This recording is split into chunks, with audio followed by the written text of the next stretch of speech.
সরকারকে এই আবেদন আমরা জানাই, হিজবুত তাওহীদ মুক্ত বাংলাদেশটা চাই, হিজবুত তাওহীদ মুক্ত বাংলাদেশটা চাই। সরকারকে এই আবেদন আমরা জানাই, হিজবুত তাওহীদ মুক্ত বাংলাদেশটা চাই, হিজবুত তাওহীদ মুক্ত বাংলাদেশটা চাই। নোয়াখালীর পক্ষ থেকে আবেদন জানাই, নোয়াখালীর পক্ষ থেকে আবেদন জানাই, হেফাজতের পক্ষ থেকে আবেদন জানাই, হিজবুত তাওহীদ মুক্ত বাংলাদেশটা চাই, হিজবুত তাওহীদ মুক্ত বাংলাদেশটা চাই। নয়া জঙ্গি জন্ম নিল সেলিম তাহার নাম, হিজবুত তাওহীদ নামে করে ঈমান ধ্বংসের কাম।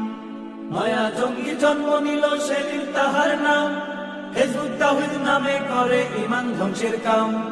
এমামুজ্জামান নাম হলেও শয়তানেরই ভাই, এমামুজ্জামান নাম হলেও শয়তানেরই ভাই। হিজবুত তাওহীদ মুক্ত বাংলাদেশটা